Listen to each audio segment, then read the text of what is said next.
السلام عليكم، ازيكم؟ عاملين ايه؟ يا رب تبقوا بالف صحه وخير. ان شاء الله النهارده هعمل معاكم طريقه حلوه قوي للمندي في الفرن بطريقه سهله وبسيطه وسريعه، وان شاء الله هتطلع جميله جدا وهتعجبك.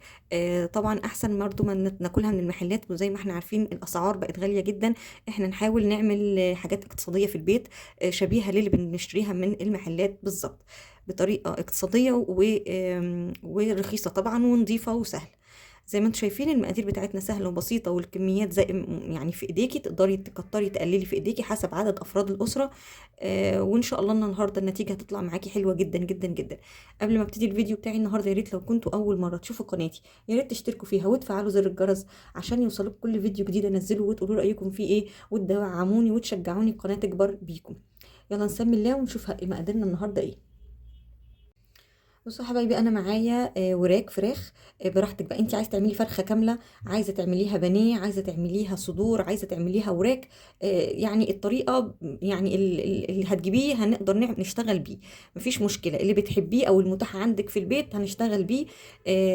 انا عملته كذا مره في القناه، انا عملته بفرخه كامله وعملته بانيه.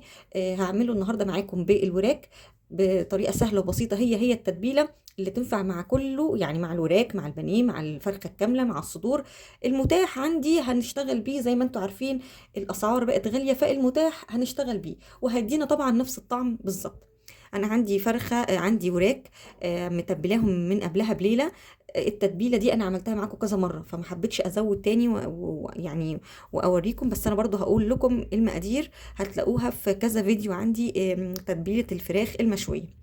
حطيت كوباية زبادي، وحطيت حبة بقى توابل: فلفل اسود، كزبرة، كاري، كركم، توابل فراخ، بابريكا، مرقة فورية. يعني كل التوابل اللي عندي بحطها. ورق لورا، حبهان، بصل بودر، توم بودر. بحط توابل كتير كده بتبل بيها، حطيت كمان معلقتين كبار خل ونص ليمونة، وحطيت زي ما قلت لكم الزبادي، وحطيت معلقة زيت.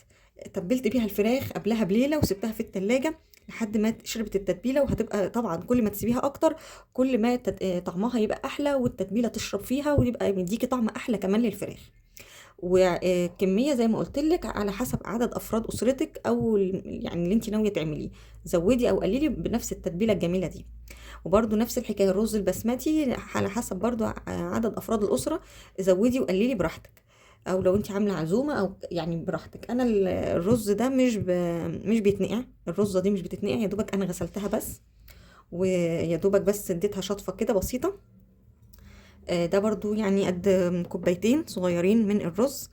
التوابل بقى اللي عندي مرقايه وحبه فلفل اسود، كركم، كاري، قرفه، وليمونه، ومكعب مرقه، والملح هنحطه ونزوده واحنا بنشتغل. هندوق ونزوده واحنا بنشتغل. بس كده، مقادير بسيطة وسهلة وسريعة، وان شاء الله هتطلع معاكي احلى مندي واحلى طعم فراخ هتعمليها في البيت. يلا بينا نشوف هنعمل ايه مع بعض. بصوا يا حبايبي، حطيت معلقه سمنه كبيره كده على النار في الصينيه اللي انا هعمل فيها الرز، وهبتدي انزل بقى بالتوابل اللي معايا دي كلها. اديها تشويحه كده على النار بحيث ريحتها تطلع وتظهر معايا.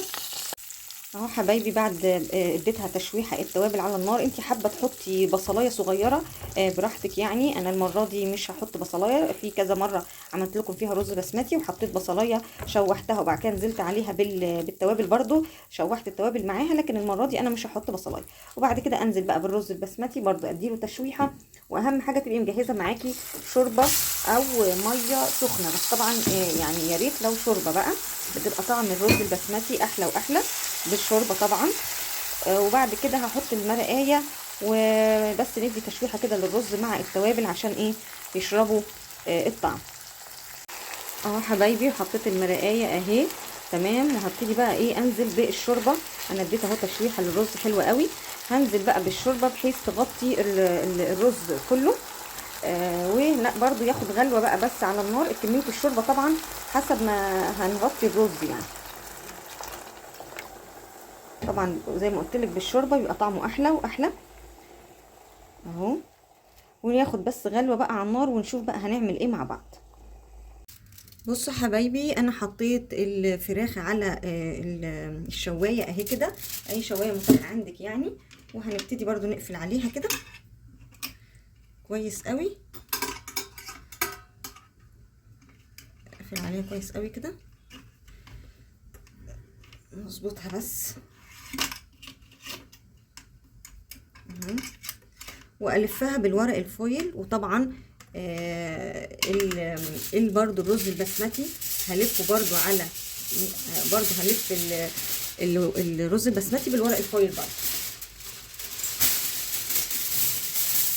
وانا مجهزه الفرن على درجه حراره عاليه، عليه الفرن يعني. وبعد كده هحطها في الفرن لمده ساعتين، كله هيستوي. طبعا لو مش عايزه تغطي مش عايزه تغطي الرز البسمتي براحتك، عايزه تغطي عليه شويه وبعد كده تشيلي الورق الفويل ويكمل سواه بقى من اللي هينزل من الفراخ، برضو براحتك. انا هعمل كده، انا هعمل ايه، هحط الورق الفويل على الرز لحد بس كده ما ايه يتشرب.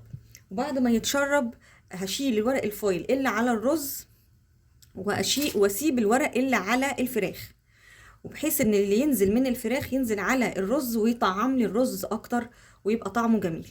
هلف الفراخ ونلف بقى الرز مع بعض.